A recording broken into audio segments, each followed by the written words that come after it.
Bonjour, bienvenue dans ce troisième cours sur le thème de la valorisation de la France, chapitre 3 de géographie de seconde. Ce cours s'intéresse au développement durable du territoire.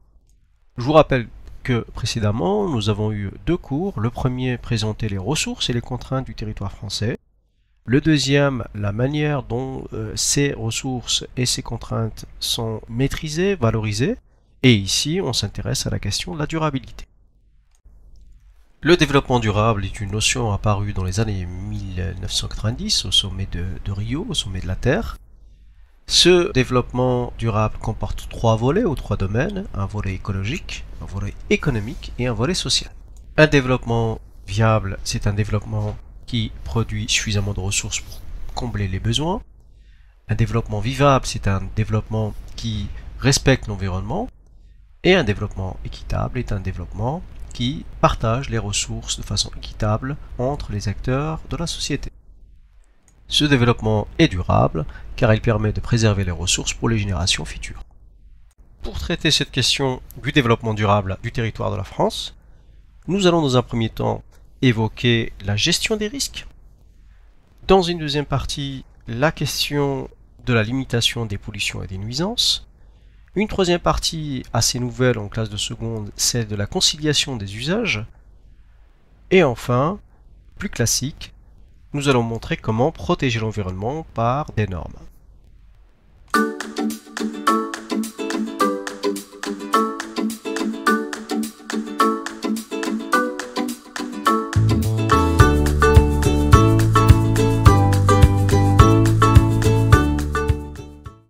La France est soumise à deux types de risques, les risques naturels et les risques technologiques issus de l'activité humaine. Concernant les risques naturels, le principal risque est le risque d'inondation. Le sud-est est le plus exposé à cause des violents orages en automne. Ce risque est accru par l'urbanisation, la pression foncière pousse à construire en zone inondable, et le ruissellement est également accéléré par l'urbanisation. Le risque sismique est rare, le dernier séisme notable date de 1944 et concerne la ville de Nice. En montagne, nous avons le risque d'avalanche. Les départements et régions d'outre-mer présentent des risques spécifiques. Nous avons le risque volcanique, notamment parce qu'on se trouve généralement sur des îles issues du volcanisme, à la jonction de plusieurs plaques tectoniques. On peut prendre plusieurs exemples de volcans. Le piton de la Fournaise à La Réunion, la Soufrière à la Guadeloupe, et enfin la montagne Pelée en Martinique, qui a la particularité d'être un volcan explosif. Le risque le plus commun dans les DROM est le risque cyclonique, puisque nous sommes dans une zone tropicale avec parfois des vents qui peuvent atteindre les 300 km/h. Sur la carte de synthèse, nous allons ajouter la rubrique concernant les risques. Donc je vous rappelle, on a parlé des inondations. Les inondations, on va les trouver surtout autour des fleuves, et en particulier dans le sud-est, les avalanches en montagne, et le volcanisme dans les îles des DROM, lesquelles sont également affectées par les cyclones. La France doit faire également face aux risques technologiques. Les principaux risques technologiques sont le risque nucléaire, le risque d'explosion, le risque chimique, lié aux industries, et puis en mer, nous avons le risque de marée noire.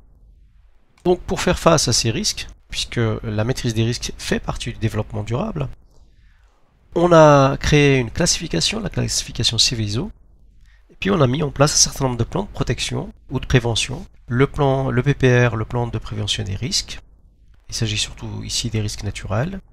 Le PPRT pour les risques technologiques. Les populations sont alertées et des exercices sont régulièrement faits pour parer à ces risques.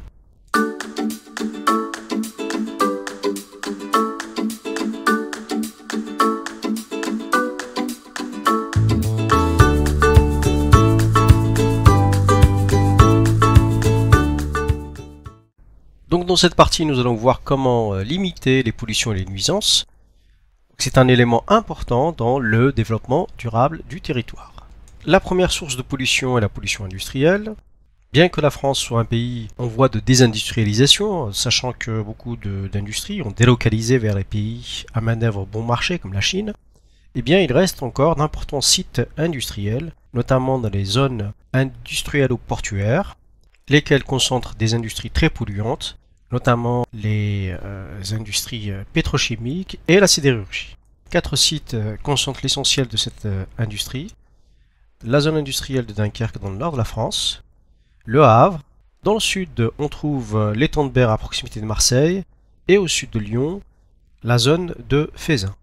La deuxième source de pollution est celle des transports, camions, autocars et surtout automobiles. La France compte 38 millions de véhicules individuels en 2020 et 98% de ces véhicules sont équipés de moteurs thermiques, lesquels dégagent des gaz d'échappement particulièrement nocifs comme le carbone suie, particules fines, le dioxyde d'azote ou encore le dioxyde de carbone qui, quant à lui, participe au réchauffement climatique.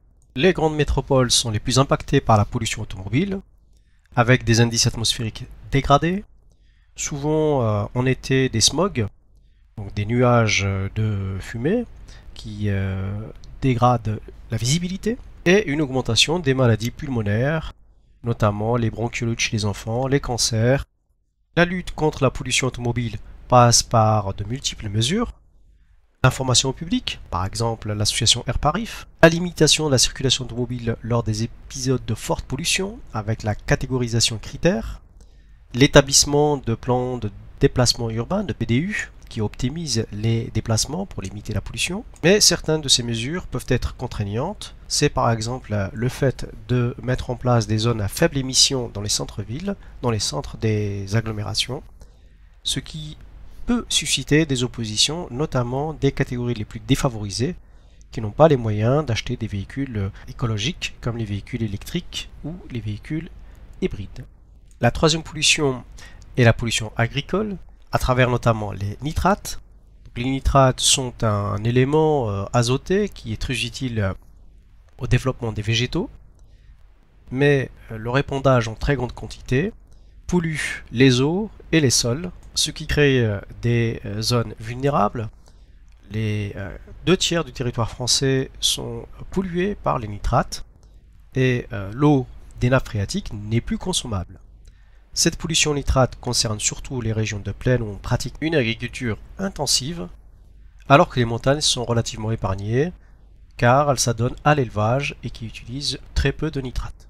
Pour limiter les pollutions agricoles, on peut soit développer l'agriculture raisonnée, qui cherche un équilibre entre la production et le respect de l'environnement, mais qui utilise tout de même des engrais chimiques. La deuxième solution est celle de l'agriculture biologique qui n'utilise aucun engrais chimique, mais qui a pour défaut de produire peu, en tout cas pas suffisamment, et à des prix élevés. Le développement durable, c'est aussi la lutte contre les nuisances urbaines, le bruit par exemple, mais aussi les nuisances dans les espaces ruraux, avec notamment les épandages de lisiers qui peuvent générer des nuisances olfactives, entre autres. Même les aménagements écologiques, comme par exemple les parcs photovoltaïques ou les parcs éoliens en milieu rural, peuvent susciter des nuisances, dégrader les paysages, produire du bruit par exemple pour les éoliennes. Donc là aussi, il faut trouver un équilibre entre les aménagements écologiques et le respect de l'environnement, des paysages, en limitant les nuisances.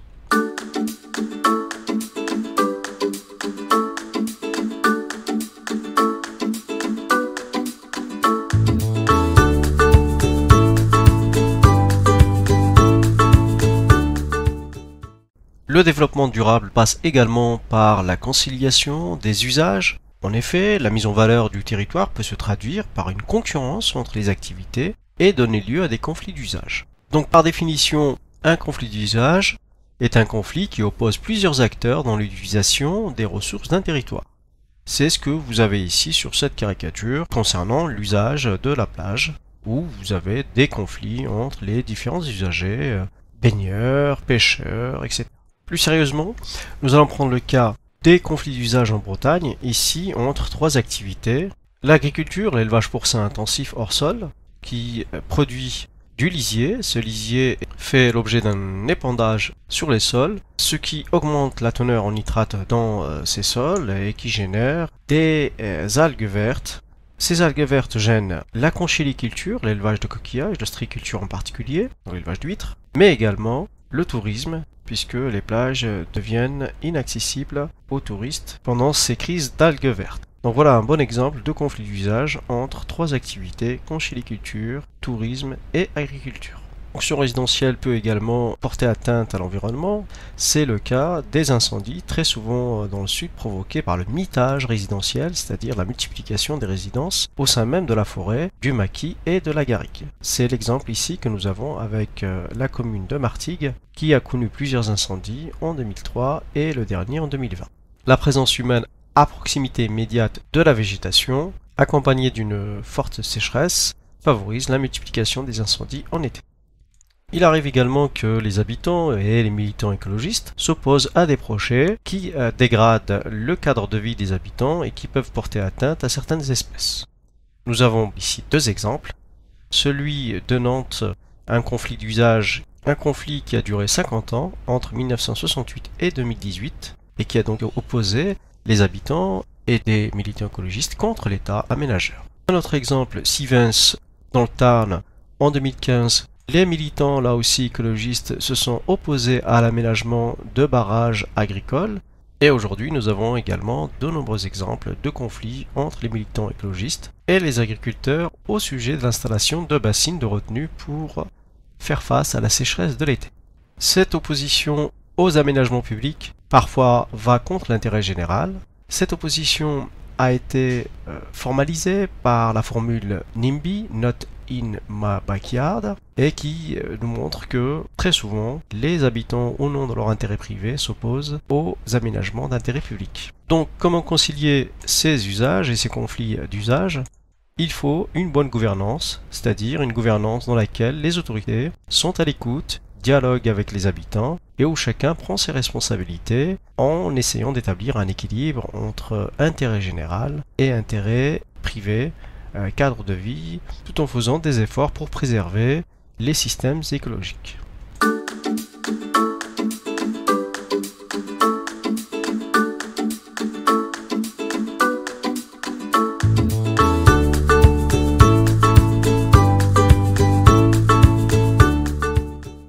Dans cette partie, nous allons aborder la protection de l'environnement à travers des normes. Donc nous avons toute une législation qui est mise en place à partir des années 1981 pour protéger l'environnement. La loi montagne en 1985, suivie de la loi littoral en 1986. En 1993, la loi paysage. Et puis, après la conférence de Rio de 1992, qui a mis en place la notion de développement durable, la directive Habitat, directive de l'Union européenne en 1994, vise à protéger l'habitat des espèces animales. Celle-ci est complétée en 2009 par la directive Oiseaux. On voit sur ce schéma que les oiseaux doivent être protégés, notamment les oiseaux migrateurs, et que cette protection ne peut se faire qu'à l'échelle européenne, voire intercontinentale. La directive Habitat s'est traduite concrètement par la création de ZPS, de zones spéciales protégées, formant à l'échelle européenne un réseau dit Réseau Natura 2000. Dans notre ville à Noisy-le-Grand, nous avons un site qui fait partie de ce réseau Natura 2000. C'est le parc départemental de la Haute-Île, situé à proximité de la Marne et qui sert de refuge aux oiseaux. Il suffit de se promener à proximité pour entendre ces oiseaux le matin et le soir. À l'échelle nationale, la France s'est dotée d'un certain nombre de parcs naturels, parcs régionaux, mais surtout 9 parcs nationaux où la protection de l'environnement est beaucoup plus sévère. Il faut savoir qu'au cœur des parcs naturels, nous avons une réserve qui est interdite au public, comme ici avec l'exemple de la Vanoise, et qui permet une protection très efficace de la nature. En ville, on peut aussi protéger l'environnement par exemple la création d'écoquartiers. Vous avez actuellement un écoquartier en construction sur l'île de la Marne, en bord de Marne. Un écoquartier doit respecter les 3 volets du développement durable, à savoir prendre des mesures écologiques, avec un habitat haute qualité environnementale qui économise l'énergie. Le quartier est végétalisé et par ailleurs on prend l'équité sociale puisque un certain nombre de logements sont sous statut HLM et donc accessibles aux classes les moins aisées dans la société. La protection de l'environnement passe aussi par la densification de l'habitat pour éviter l'étalement urbain. À Noisy-le-Grand, comme dans beaucoup de villes de banlieue, on remplace de plus en plus l'habitat pavillonnaire par un habitat collectif. Ce que vous voyez sur ces images, mes plans, vous avez deux maisons qui ne sont plus habitées, qui sont préemptées et qui sont vouées à la destruction, et elles sont remplacées certainement par un bâtiment à plusieurs étages pour accueillir davantage de logements. La densification vise à économiser l'espace et l'impact de l'homme sur l'environnement, mais elle suscite des oppositions puisqu'elle passe souvent par des expropriations. En plus de la densification et la création d'écoquartiers, on a mis en place des mesures pour favoriser les logements économes en énergie. Désormais, un diagnostic de performance énergétique est obligatoire pour toutes les offres immobilières. À partir du 1er janvier 2023, donc très bientôt, il sera interdit de louer des appartements ou des maisons avec un diagnostic énergétique de type G. Cette réglementation va aller se renforçant avec le temps. Donc sur cette carte, toujours à Noisy-le-Grand, vous avez par un jeu de couleurs, vous voyez la classification des bâtiments en fonction de leur degré à économiser de l'énergie. Cette information est fournie par un site officiel de l'État, Gorénov.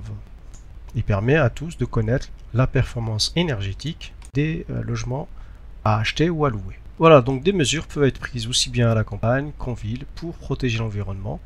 Donc le combat pour l'environnement est mené à toutes les échelles. La France vient en effet de signer avec l'Union européenne une limitation drastique des émissions de CO2. Et puis à l'échelle mondiale, le 19 décembre, donc il y a aussi quelques jours, la France a signé à la COP15 de Montréal un accord sur la préservation de la biodiversité.